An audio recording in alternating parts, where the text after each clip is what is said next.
Salmo 91. Você pode acompanhar comigo?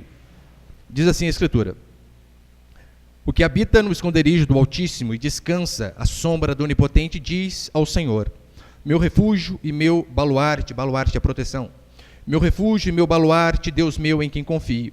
Pois ele te livrará do laço do passarinheiro e da peste perniciosa, cobrir-te-á com suas penas, e sob suas asas estarás seguro.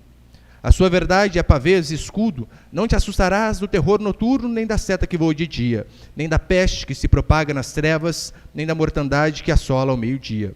Caiam 1000 ao teu lado e 10.000 à tua direita, tu não serás atingido.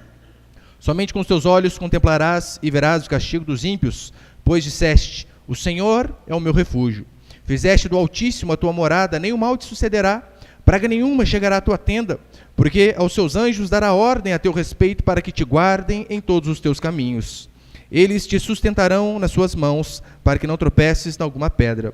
Pisarás o leão e a áspide, calcarás aos pés o leãozinho e a serpente. Porque a mim se apegou com amor, eu o livrarei, pô-lo-ei a salvo, porque conhece o meu nome. Ele me invocará e eu lhe responderei. Na sua angústia eu estarei com ele.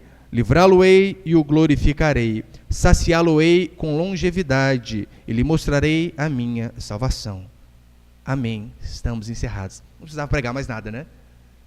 Esse salmo é maravilhoso. Maravilhoso mesmo. O Salmo 91 fala de descanso. Descanso. E se tem algo que eu e você talvez precisamos nesses dias em que vivemos, é descanso.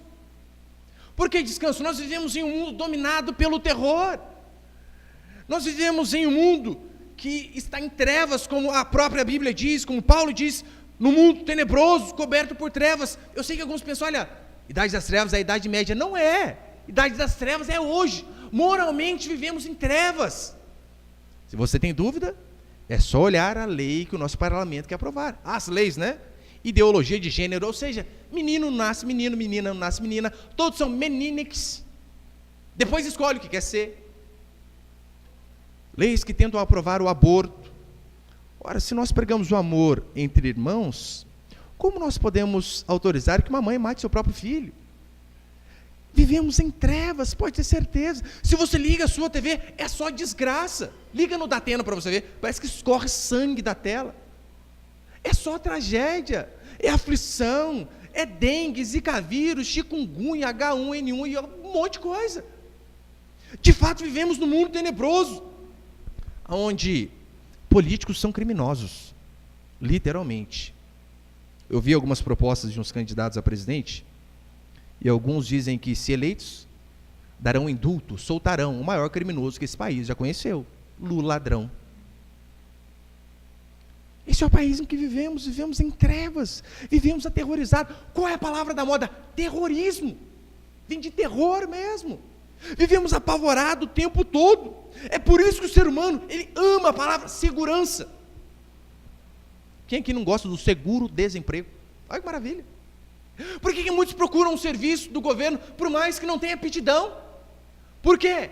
Estabilidade. Saber que não importa o que eu faça, o quanto eu produza, eu estou garantido até o final da minha vida com a aposentadoria integral e um monte de coisa. É isso que o ser humano ama. Quase tudo que o ser humano faz é motivado por medo. Sim, pessoas têm filhos, sabe por quê? Por medo. Medo de ficar sozinho. Ai, imagina eu sozinho. Ai, tem filho. Muitos têm filho por conta de medo. Muitos trabalham igual loucos por medo. Medo de faltar alguma coisa lá na frente. Medo do futuro dos filhos. É claro, temos que pensar nisso. Mas isso não pode ser o centro da nossa vida. Pensar tanto no amanhã e esquecer do hoje. Daí está lá, trabalho de sol a sol. Das 7 às 10 da noite, das 7 da manhã às 10 da noite. Ai, quero um futuro melhor para os meus filhos. Mas só não dá tempo para os filhos. É um engano, é um erro. O ser humano vive com medo, medo de não ter dinheiro. Porque ele sabe que se ele não tiver dinheiro, ou pelo menos de acordo com o padrão da sociedade, talvez as pessoas o rejeitem. Talvez ele não seja bem visto em alguns meios sociais. Por que o ser humano vive querendo ser um sucesso? Sabe por quê? Ele quer ser especial de alguma maneira. Porque o ser humano, ele tem tanto medo que ele não pode pensar na possibilidade do nome dele ser esquecido. de ninguém saber de onde que ele veio. O fulano, quem é o fulano? O ser humano não gosta, ele tem medo. Igual uma vez conheci uma moça, ela disse, você que é o Rafael César? Eu falei, sim. César de qual família? Porque o nome da família, às vezes, dá um status, que tem os nomes bonitos, né? Albuquerque, olha que nome bonito. Costa e Silva, o meu, César. Acho que ela pensou, né, César, que é do imperador? Eu falei, não, do Zé Dito César, meu pai. Nasceu lá no fundo da Lagoinha. Só que muitos pensam, não, mas ninguém vai conhecer você. E qual o problema? Nós estamos aqui buscando reconhecimento dos outros, só que o ser humano, ele vive com medo. Muitos não querem, talvez, ser um Cristiano Ronaldo, o melhor da vida. Mas, às vezes, ele quer ser o melhor da sua escola, o melhor do seu trabalho, o melhor da sua família.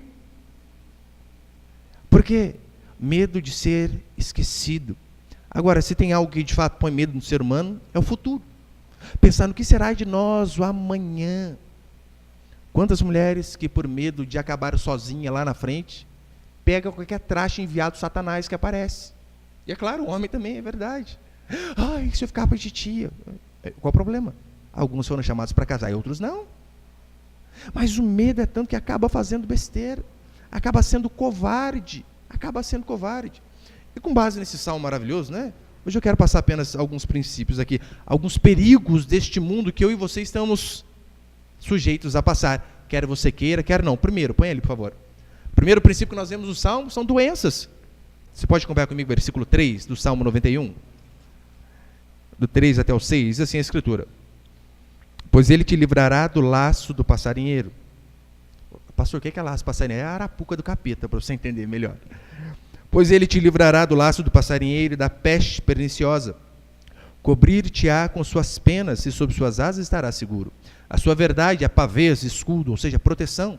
Não te assustarás do terror noturno, nem da seta que voa de dia, nem da peste que se propaga nas trevas, nem da mortandade que assola ao meio-dia.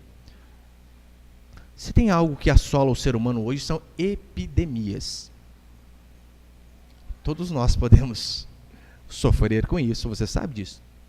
A peste negra, há décadas passado, ela matou 1/3 dos europeus.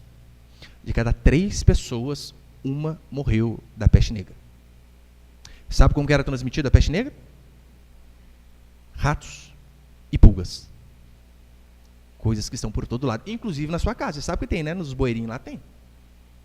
1/3 da população europeia morreu. Hoje, graças a Deus, essa peste não existe mais. Mas quantas doenças nós vemos hoje espalhadas para tudo que é lado, que por mais que você possa fazer o que quiser de prevenção, às vezes é difícil. Quem aqui pode dizer, eu nunca vou pegar um câncer na vida? Você não é Deus para saber. Não existe remédios que te deixam imune a isso. Olha, eu conheço vários homens de Deus, mulheres de Deus, que fiéis a Deus. Ontem mesmo ouvi um pastor dizendo sobre um pastor mais jovem de 20 anos, temente a Deus, morreu de câncer. Quem pode dizer, estou livre disso? A peste está por todo lado. Como eu disse no começo, é dengue, zika vírus, chikungunya. No bairro que eu morava, era um bairro que estava com surto de dengue, e tinha 10 pessoas até então infectadas com dengue. E eu fui 11º. Quem já pegou dengue sabe que o negócio é do capeta, terrível. Eu lembro que quando o pessoal lá da saúde ligou para mim, a gente fez seu teste que você está com dengue. Falei, pessoalzinho fraco, na cama, igual morto. Eu lembro que deu umas 6, 7 horas, depois eu caí na cama, levantei só 8 dias depois. Um mosquitinho coloca qualquer um na cama. Por todo lado nós vemos essas coisas. Pastor, mas a ciência tem evoluído, é verdade, infelizmente as bactérias também. A cada dia mais tem evoluído. A gripe espanhola matou 50 milhões de pessoas. É muita gente, 50 milhões. Hoje, nós vivemos num mundo globalizado. A globalização é uma bênção. Olha que maravilha, você pode sair do culto hoje de manhã, ir para o aeroporto, e no finalzinho da tarde você pode sair em qualquer lugar do mundo. Não é qualquer lugar de Pinda, não, qualquer lugar do mundo. Devido ao quê? A globalização. Antigamente, esses transportes eram feitos apenas por navios, navios levavam mercadorias, traziam pessoas. Haja vista que quando Dom João VI veio com a sua comitiva de Portugal para cá, fugindo de Napoleão, a sua esposa pegou praga de piolho no meio do barco, no meio da travessia. E como a travessia era durante meses, muitas pessoas morriam e eram jogadas ao mar. Você imagina, se antigamente, que se transportava por navios, a peste se propagava, e hoje em dia, avião, carro, pode acontecer por tudo que é lado. Lembra, acho que um dos últimos surtos que teve, ebola? O fulano suspeito de ebola, mas era uma câmara que colocava o cara dentro, o pessoal, igual aqueles, um apicultor, né, que cura de abelha, que não podia relar no cara, porque senão transmitia para ele, transmitia para mais um monte de gente. Olha o mundo em que vivemos, temos que ficar apavorados, sim. Imagina hoje com aviões. Eu li um artigo uma vez dizendo que o Zika vírus, ele veio para o Brasil através da Olimpíada de 2016. Porque gente de todo mundo estava por aqui. Tirando um monte de epidemias que nós já vimos aqui, lembra? Gripe aviária, gripe do porco. Lembra aquela época que tudo que é lugar era álcool na mão? Álcool de mão. Toda hora era álcool na mão. Imagina, você vem à igreja, louvar, Senhor, aleluia. Daí você está lá, paz, irmão. Passa um álcool, dá paz para o outro. Passa álcool. Não haja álcool na vida, né? Uma vez eu vi um vídeo sobre o espirro do ser humano. Põe lá para você ver espirro em câmera lenta. O negócio é fabuloso, né? O tanto de germe bactéria que voa. É muita praga demais. Eu fiquei até com medo depois que eu vi aquele negócio. Daqui a pouco eu falo, a irmã começa a espirrar já, né? Nós vivemos num mundo que dá para ficar apavorado. E como eu disse, a ciência evoluiu, graças a Deus. Mas os vírus e bactérias também. Eu sei que você pensa que talvez, olha, o maior reprodutor mais rápido que existe é o coelho, né? Reproduz rápido demais. Mas uma bactéria, em 24 horas, ela pode deixar 16 milhões de herdeiros. Em apenas um dia. E você sabe, essas coisas nós não podemos ver.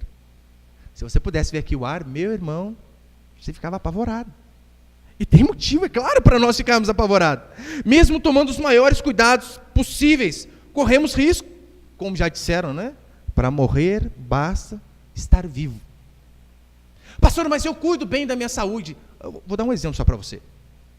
Um jogador do São Caetano, os mais antigos talvez devem lembrar, chamado Serginho. Atleta de alta performance, jogador de futebol com preparador físico, fisioterapeuta, nutricionista, tudo. Lembra quando estava jogando São Paulo e São Caetano, o cara caiu no meio do campo, do nada morreu. A saúde do cara era perfeita. E pá! Acabou. Vivemos num mundo em que devemos sim fazer as maiores precauções que pudermos, nos prevenir sempre. Só que vivemos num mundo perigoso aqui, como diz o Salmo 91. Segunda coisa que nós vemos no Salmo 91, segundo perigo deste mundo tenebroso são as circunstâncias. Circunstância. Versículo 5. Você pode acompanhar comigo? Não te assustarás do terror noturno, nem da seta que voa de dia, nem da peste que se propaga nas trevas, e por aí vai. Não te assustarás do terror noturno, nem da seta que voa de dia. Pastor, o que é isso, seta que voa de dia? É a bala perdida de hoje. Você já foi para o Rio de Janeiro, você sabe que lá é tenso. Quantas vezes nós ligamos a nossa TV e vemos a dona de casa que estava estendendo roupa e a bala acertou o meio do peito. Pá! Acabou. O fulano que estava passeando com o filho no parque, veio uma bala lá do morro e miraculosamente acertou o meio da cabeça dele. Igual uma vez passou um caso de uma criança que morreu ainda na barriga da mãe. A mãe grávida, uma bala perdida, acabou matando a criança. É o que chamamos, né, de forças do azar, falta de sorte. Você acha que você está livre disso? Você tem um escudo protetor. Que nenhum mal vai acontecer a você. Dependendo do lugar que você vai, o risco é maior, claro que é. Então nós também, infelizmente, não estamos imunes a essas coisas acontecerem conosco. Pastor, mas aqui no interior, do interior, não tem esse problema. Pode não ser que não tenha de bala perdida, né? Como diz que a seta que voa de dia. Mas já viu tanto de gente que dirige sem dar seta para lugar nenhum. Ele está lascado, cara. Uma vez eu li uma pesquisa dizendo que a maior causa de mortes em trânsito, muitos acidentes acontecem, sabe por quê? Porque o casal briga em casa e o marido ou a esposa pega o carro e sai dirigindo o pé da vida. E acaba fazendo besteira. Daí está lá, a dona Maria não faz feijão direito, queima o feijão, briga com o marido, ou pior, pega a mulher aquele de TPM forte, né? Sai nervosa, acerta você, daí você chega lá diante de São Pedro, né? Só ilustração, né? Daí São Pedro, o que aconteceu que você morreu do quê? De TPM. Ô louco, o homem morreu de TPM? Não, a mulher que estava de TPM, brigou com o marido e me acertou. Que vergonha, hein? Até pra você falar o dia que você morreu dá vergonha, não dá? Mas as pessoas brigam e a gente que paga o pato diz, é terrível, as circunstâncias são terríveis. Um irmão uma vez nos dizia que ele tem uma funilaria e tinha um carro todo destruído na funilaria dele. E ele perguntou para o rapaz, o que aconteceu? Caiu um meteoro no meio do seu carro? Que é amassado inteirinho, sabe, de cima para baixo? Olha a resposta do rapaz. Não foi um meteoro, não. Estava passando debaixo de uma ponte, uma pessoa queria se suicidar, pulou em cima do meu carro. Porque se matar, mas se mata sozinho. Não, melhor não se matar, né? Mas quer se matar, se mata sozinho, meu Deus. E quase matou o outro, que não tinha nada a ver com o pato. É terrível essas coisas que podem acontecer comigo e com você. Terrível, simplesmente terrível. Pastor, mas, eu não dirijo, bênção, né? Você mora numa casa, não mora? Você percebeu o tanto de ambiente assassino que tem dentro de casa? Seu Paulo se queimou essa semana, né, seu Paulo? Benção. Pode acontecer. Deixa criança perto do fogo. A gente que é adulto sofre. Quem nunca tomou aquele baforão e queimou tudo a pontinha do cabelo, né? Que cheiro de pelo queimado é terrível. Mas olha a casa, o banheiro é um lugar assassino, meu Deus. Você pode cair dentro do banheiro. Eu já caí, quebrei o dedo dentro do banheiro, sozinho. Burrice demais, né? Mas olha dentro de casa o tanto de coisa que pode acontecer com a gente. Teve um dia, eu estava na minha casa, eu lembro que o Samuel ele tinha 4 anos. E eu fui arrumar a antena em cima do telhado, eu deixei a escada assim, né? Subi, atravessei a varanda e desci na parte de trás do telhado para arrumar a antena. E eu estou lá sossegadinho arrumando, né? Daqui a pouco eu só ouço uma voz assim, oi pai. Ai, meu Deus, sabe quando você gela? O que esse menino está fazendo aqui em cima, meu Deus do céu? Eu falei, se eu falar que eu vou bater, vai correr, né? Não pode. Ô menino esperto, hein? Homem-Aranha, parecendo Homem-Aranha do papai. Coisa linda, tchucu-tchucu, vem aqui com o papai. Irmão, depois que desceu, tomou uma chinelada boa, viu? Mas olha que terrível. Tá um menino de 4 anos em cima do telhado, meu Deus. Depois eu aprendi, é óbvio, né? Eu subia para o telhado e puxava a escada para cima do telhado também. Mas quantas coisas podem acontecer com a gente? E o mesmo menininho, meu filho, teve um dia ele chegou para mim, pai, não conseguindo falar. O que aconteceu, meu Deus? Moeda. Falei, Deus do céu, para comprar pão amanhã essa moeda, menino? Como que você come? Vai desinteirar. Cadê? Não falei isso, né? Juntei ele ali, apertei, nada de sair a moeda. Eu corri igual um desesperado no hospital. Daí tá lá o raio-x, tem uma moeda de 25 centavos no meio do estômago do menino. E o médico falou, ainda bem que foi pro estômago. Se fosse para outro lugar, era complicado. Crianças, meu irmão, é terrível, terrível. Então, as circunstâncias que estão perto de nós, ontem mesmo, eu estava na casa de um irmão, sabe como o pai dele morreu? Caiu de uma escada, só isso. Caiu de uma escada, quebrou pessoas, acabou a vida dele. Quantos aqui dormem em uma cama? Levanta a mão só para eu saber. Todo mundo, ninguém que dorme em rede, né? Tem nenhum amazonense que não. Minha mãe cuidava uma vez de um rapaz e ele caiu de uma cama de 50 centímetros de altura. 50 centímetros que era isso aqui, né? Baixinho.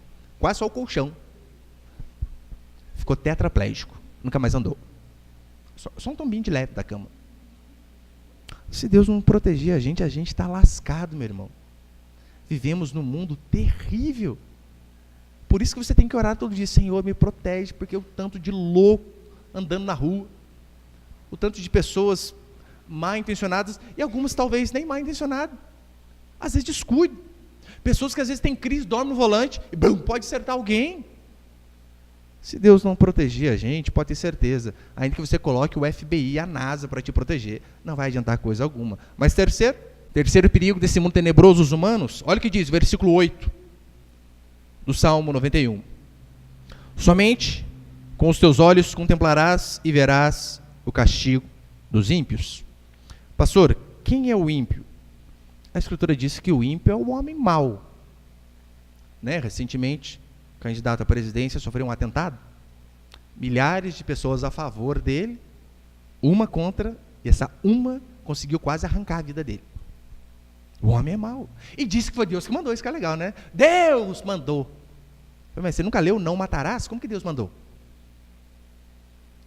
O ser humano é mau. O ser humano é extremamente mau. E ele pode fazer qualquer tipo de atrocidade. Qualquer tipo. E o ímpio, como diz a Escritura, pastor, o que é o ímpio? A Bíblia diz que todos nós nascemos ímpios. Você também tinha uma capacidade tremenda de fazer maldade, assim como eu. E se você não buscar a Deus a cada dia mais, não estiver conectado a cada dia mais com Deus, pode ter certeza, essa natureza maligna, a tendência é a florescer. Que o ser humano é terrível. Nós vemos casos onde terroristas executam crianças. É normal a gente ver no Oriente homens bombas. Uma vez eu fiquei muito chocado desses muçulmanos que eles fizeram um bebê de bomba. Amarraram um cinto de dinamite no bebê. Quem vai desconfiar, né? Estava com um bebezinho bonito ali. Explodiu o bebê, a mãe do bebê e todo mundo que estava ao redor. O ser humano é mau. Pastora, mas esse é só um ímpio. A gente não é assim não. É mesmo? Olha para Davi. Davi era crente, não era? Lembra o plano dele? Tinha um monte de mulher. Queria ficar com a mulher do outro. Mas já armou uma estratagema que o diabo ficou de boca aberta.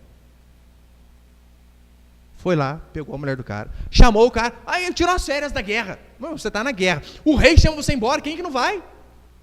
Ele falou, não, vai lá, dorme na sua casa, fica com a sua mulher, descansos. E ele não foi, porque ele sabia, não, o exército está na batalha, a arca do Senhor está no templo, eu não posso ficar em casa descansando com a minha esposa, porque Davi ele se perde, né? Ele vai deita com a esposa e o filho é dele.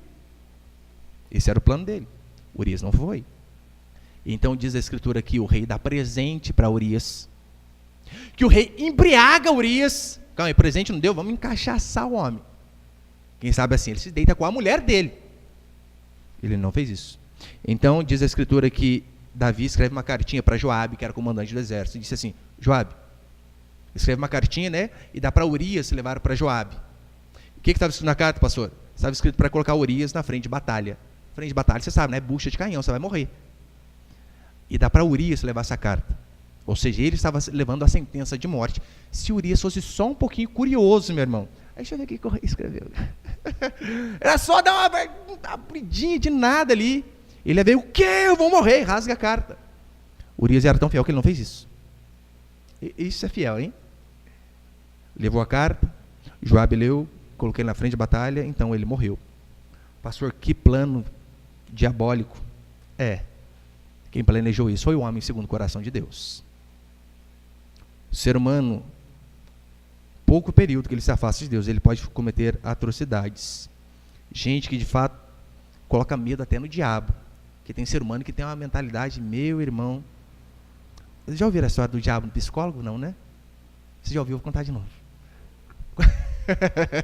Quanto que uma vez o diabo estava lá no psicólogo, triste, chorando, naquele sofazinho, né, no divã.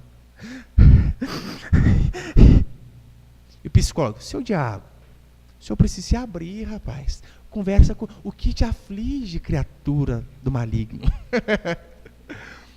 Porque está angustiado. E o diabo, os crentes, tudo, sou eu. Ai, menininho fica resfriado, é o diabo. Ai, fulano separa, é o diabo. Ai, fulano perde emprego, é o diabo. Mas não é ele que chega atrasado, ele que não trabalha direito, tem nada a ver com isso. Está lá até o diabo ficar triste, porque o ser humano é terrível. Nossa, ruim essa, né? Meu irmão, você não precisa temer o diabo, não. Diabo, terrorista lá do outro lado do mundo. Às vezes o monstro, ele não está do outro lado do mundo, sabe onde ele está? Está do outro lado da cama. Já assistiu aquele filme, Dormindo com o Inimigo? Não estou dizendo seu marido, sua esposa. Estou dizendo isso não, mas às vezes é. Às vezes o inimigo está pertinho, está do lado. Está perto, é terrível. Quantos casos nós vemos de abuso infantil? Na maioria deles, é causado por pessoas próximas. Pessoas da família, muitas vezes da família. Ou vizinhos, vou deixar uma menininha com o vizinho que só dá uma olhadinha. Uma irmã contava aqui pra gente, ela trabalha na área de saúde, de um menininho que foi no serviço dela, e durante meses, abusado pelo próprio primo. Ah, vou brincar lá. A menininha lá e abusava dele. É terrível. O ser humano é mau, extremamente mau. Se você ainda duvida disso, olha para a Escritura. Imagina que você tenha vários irmãos. E esses irmãos querem todos te matar. É terrível, né? Mas existe um que não é tão mau quanto esses irmãos. Então ele diz, não vamos matar o nosso irmão de forma alguma. Vamos vendê-lo, vender dar dinheiro. Precisava de irmão? Com esse bando de irmão ruim assim? Creio que não, né? Foi isso que aconteceu com José do Egito. Seus irmãos todos queriam matá-lo. O mais bonzinho disse o quê? Não, vende ele, pelo menos dá um troquinho, né? Matar é só prejuízo. Às vezes, de fato, o perigo está mais próximo do que a gente imagina. Jesus foi traído por um discípulo. E eu e você também. Às vezes estamos cercados de pessoas maldosas. No seu trabalho, você não sabe. Eu não estou dizendo que você vai chegar, né? Igual, chega lá, fica investigando agora, hein? Fulano ali, Ele deu um bom dia meio torto para mim. Acho que ele está com uma faca na bolsa. Mas fica fazendo essas conspiração, não. É óbvio que não, né? Não devemos fazer isso. Devemos sempre pensar o bem. Mas que, de fato, a Bíblia diz que o homem é mau, com certeza. O homem em si, ele é um problema. Eu vou falar para você, olha, eu já tive muitos problemas com irmãos, com irmãs, muitos, durante esses anos de igreja. Mas se teve um irmão que mais causou problema para mim, fui eu mesmo. Eu sou um problema. Eu tenho tanta coisa para mudar. Uma vez eu fui a uma conferência no Rio de Janeiro, sobre educação domiciliar, né, que é o que nós exercitamos lá em casa, ensinar os nossos filhos. Eu não lembro quantos dias que eu fiquei lá, voltei, e minha esposa, quando eu voltei, ela disse para mim, nossa, o que você aprendeu lá? Eu anotei um monte de coisa mesmo, como fazer, a forma, os livros que devíamos ler. E então ela disse, o que você aprendeu de mais importante lá? Eu disse para ela, olha, eu aprendi que o maior problema da nossa casa sou eu. É minha falta de paciência, às vezes é a minha truculência,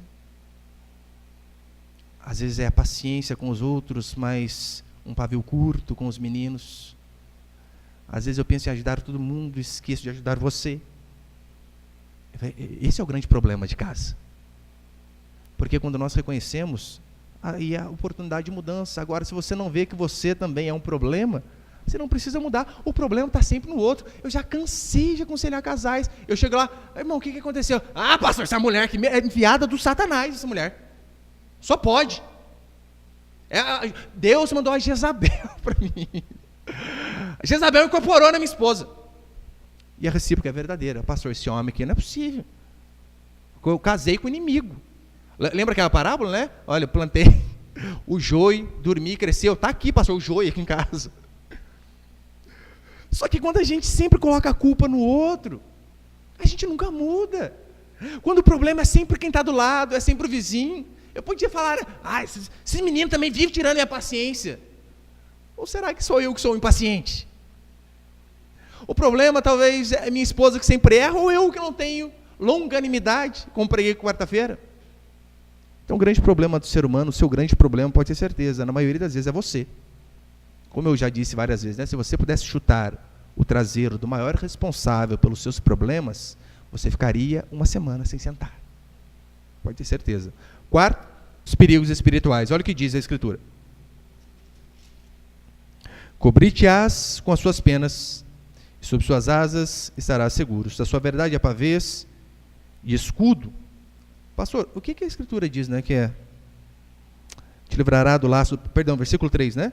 Pois ele te livrará do laço do passarinheiro e da peste perniciosa. Aqui o laço do passarinheiro é algo mais ou menos parecido com isso mesmo, né? A arapuca do capeta. Porque você sabe, a Escritura diz que o inimigo ele está ao nosso derredor, sabe? Como um leão que ruge apenas esperando uma oportunidade para nos atacar. Né? Se nós de fato tivéssemos os nossos olhos espirituais abertos para enxergar esse mundo espiritual também, veríamos de fato que o diabo ele está sempre ao derredor, esperando um momento, uma falha, uma circunstância, uma desobediência para quê? Para desgraçar com a minha, com a sua vida. Porque esse é o trabalho dele, ele veio para matar, roubar e destruir. E pior, Ele não vem como capeta, como chifrudo para colocar medo. Na maioria das vezes ele vem como anjo de luz, é o que diz a Escritura. Vem com palavras doces, mas que no fim vão acabar te levando para a morte. É o que diz a Escritura. Lembra? A Bíblia diz que Jesus, ele disse para Pedro: Pedro, não foi carne nem sangue que te revelou isso daí. Pedro acabou de ter uma revelação. Logo depois Pedro diz, Jesus fala, né, olha, eu vou morrer na cruz, é necessário que eu morra. E olha que Pedro diz: Senhor, de forma alguma morrerá. Palavras suaves, mas que estavam tentando tirar Jesus do propósito dele. Qual que era o propósito dele? Qual que era a finalidade de Cristo aqui na terra? Morrer pelos nossos pecados. Aí então o diabo usa a boca de Pedro, um apóstolo, com lisonjas, com palavras suaves, para dizer: mestre, não faça isso não. Às vezes nós não percebemos, mas sabe aquelas palavras? Amor, puxa, a gente nunca falta ao culto, vamos passear hoje. Você não percebe.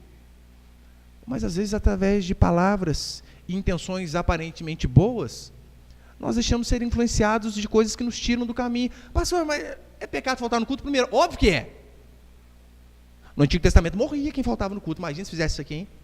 Todo mundo morreu. Pecado, culto é sagrado. Culto é sagrado. Pastor, mas um culto só. Às vezes aquele dia que você não veio, era a palavra que você precisava ouvir para mudar a sua história. Depois eu não perdi nada. Pode ter certeza. Toda vez que nós não buscamos a Deus, que nós faltamos o culto, nós perdemos. Sempre vamos sair perdemos. Sempre vamos sair perdendo, com certeza. E o diabo, ele sempre vai usar desse jeito, né? Olha, armadilhas sutis. Pastor, mas o diabo não tem poder sobre minha vida. Será que não? Paulo disse que o diabo barrou a vida dele. Paulo diz: olha, eu quis ir até vós, mas o diabo me barrou o caminho. Meu irmão, se o diabo impediu Paulo de fazer alguma coisa que ele queria, você acha que comigo, com você também não pode acontecer a mesma coisa? Com Daniel foi a mesma coisa. Deus tinha mandado a bênção, aí o anjo do inimigo parou a bênção lá no alto e deixou cair nele. Então ele jejuou, orou, buscou a Deus e Deus abençoou. No mundo deste, é normal, eu sei, eu e você vivermos apavorados. Você pode pensar: pastor, puxa, eu venho ao culto para sair daqui, né? Ai, fortificado, o senhor colocou medo em mim. Só falou de coisa ruim, meu Deus do céu. É porque primeiro precisamos ouvir essa parte, para depois ouvir as coisas boas também. Por que alguns ainda não ficam apavorados diante desse mundo difícil? Sabe por quê? Primeiro que muitos não percebem. Muitos não são espirituais o suficiente para perceber que este mundo é difícil. Ou muitos são igual criança, né? Criança não percebe perigo. Criança pensa que voa, né? Mora em prédio para você ver. E não toma cuidado com a sacada. Criança pensa que voa, vai querer pular lá, ainda põe uma capinha, ainda vai pensar que voa. Não percebem. Pastor, mas como que nós podemos fazer então para habitar, né, no esconderijo do Altíssimo? A primeira coisa que eu e você devemos fazer é conhecer a Deus.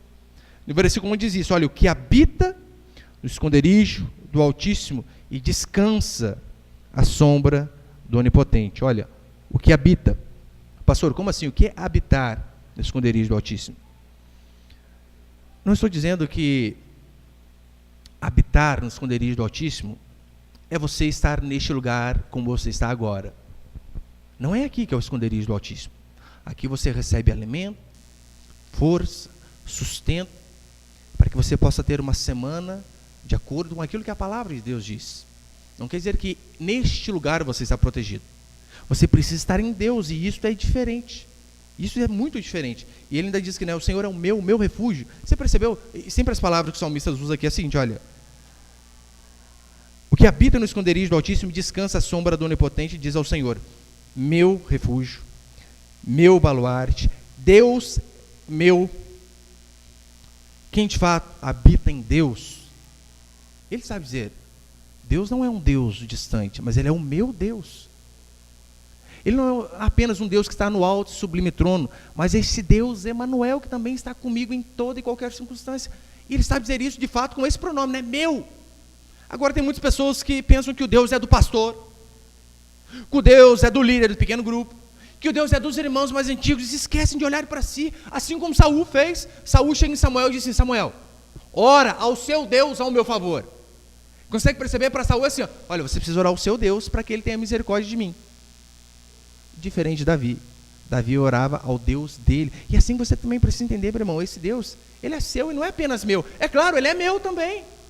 Mas você não precisa de um intercessor, que seja um homem, como um pastor, como alguém para você buscar a Deus. Mas você com o joelho dobrado lá na sua casa, você também pode clamar ao seu Deus, falar: meu Deus, tem misericórdia da minha vida, do meu casamento, dos meus filhos, da minha vida financeira, da minha saúde. Você não apenas pode, você deve clamar ao Senhor dessa forma, porque esse Deus, Ele é o seu, Ele é o nosso Deus, e é assim que eu e você devemos buscar Ele a cada dia. Esqueça esse pastor dependência. Aí eu pedi pastor orar. É claro, nós sempre vamos orar, sempre. Precisa, pode falar, a gente vai orar, mas a gente vai orar junto. Agora tem pessoas que dizem: pastor, ora por mim, e ele mesmo não ora, e ele mesmo não busca. Agora, quem conhece a Deus não vai ficar apavorado diante de circunstâncias difíceis, ainda que sejam bem difíceis, como diz o Salmo 23, né? Ainda que eu ande pelo vale da sombra e da morte, pode ser, mas como termina o versículo: o Senhor estarás comigo. Ainda que eu ande pelo vale da sombra da morte, tu estarás comigo. Essa é a diferença de quem conhece não apenas o salmo do pastor, mas também conhece o pastor do salmo. Daí, diante do desemprego, da enfermidade, das lutas, ele sabe: minha vida está debaixo do controle do Senhor. Segundo, tendo comunhão com Ele, claro, com Deus, né? Meu irmão, você precisa entender, como diz aqui o Salmo, né? O que habita no esconderijo do Altíssimo e descansa à sombra do Onipotente. O que habita, descansa. Pastor, como assim habitar em Deus? Habitar em Deus não é o que você está fazendo hoje, dia de domingo, das 9h30 às 11 horas. Não é isso que é habitar em Deus. Habitar em Deus é algo diário. É o que você deve exercitar todo dia. Agora, se você não consegue nem habitar em Deus nos domingos, por 1h30, no máximo 2 horas, fica aquela coceira para mexer no Zap, Facebook. Ai, será que eu tenho curtida? Será que eu não tenho? Você não consegue nem desconectar dessas coisas para ouvir a Deus. Como você pode dizer que você habita em Deus? Vem para o culto, né? E confunde descansar em Deus com dormir no culto e dorme. Quem nunca fez isso? Que atira a primeira pedra, né? Já fiz. Misericórdia, Senhor. Mas uma coisa é você está muito cansado, né? Outra coisa é prática, né? Vou para o culto para quê? Descansar. Aleluia. Igual tinha uma irmã, é impressionante. Toda vez ela dormia no culto. E ela tinha problema de insônia. Ai, meu Deus. Como? Dorme no culto, mas não dorme à noite. Eu falei: irmã, pega o CDzinho da nossa pregação e põe à noite lá, daí você vai dormir, você dorme no culto já. É só ouvir pregação que dorme. Põe o CD. Vai funcionar como um sonífero. Agora pensa comigo: pastor, como que eu posso ter comunhão com Deus? Se você dedicasse metade, se você dedicasse metade do seu tempo que você gasta durante o dia com Facebook, WhatsApp, televisão, se você pegasse esse montante e dividisse no meio, e essa metade você dedicasse a orar, a ler a palavra, a ouvir pregações, a ouvir louvores, pode ter certeza, as coisas na sua vida fluiriam muito melhor. Daí está lá, no culto de domingo, canta as musiquinhas aqui, aleluia, glória a Deus. Mas segunda-feira vai limpar a casa, põe aquela sofrência dos infernos lá, não sabe porque que a vida é ruim. Eu estou apaixonada. Não sabe por quê que a vida está ruim. Porque para você habitar em Deus é apenas aos domingos, é apenas nos dias de culto, sendo que não é. Jesus não é uma coisa que você faz aos domingos, mas é algo que você faz dia a dia. Não é uma religião, mas Jesus Cristo é um estilo de vida para mim e para você. Por isso você precisa exercitar, ler mais, orar mais, ouvir mais.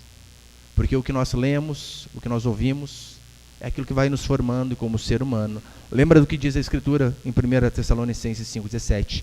Orai sem cessar. Não quer dizer que você precisa estar o dia todo prostrado de joelho. Mas vai limpar a casa? Ora, Senhor, estou limpando a casa aqui, mas o teu sangue que me limpa de todo pecado. Vai comer aquele zoiudão bonito. Senhor, obrigado por esse alimento, mas o Senhor é o pão vivo que desceu do céu. E o tempo todo tendo comunhão com Deus. É assim que eu e você devemos fazer. Terceira forma de como habitar no esconderijo do Senhor, pela fé. Versículo 1, você pode acompanhar comigo? Salmo 91.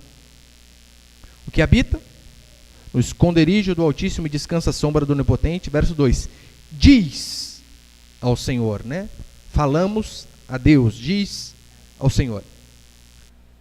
Depois no versículo 15, vai dizer assim: ele me invocará e eu lhe responderei. Na sua angústia estarei com ele. Olha que interessante, aquele que habita no esconderijo do Altíssimo diz, invoca. É isso que eu e você devemos fazer.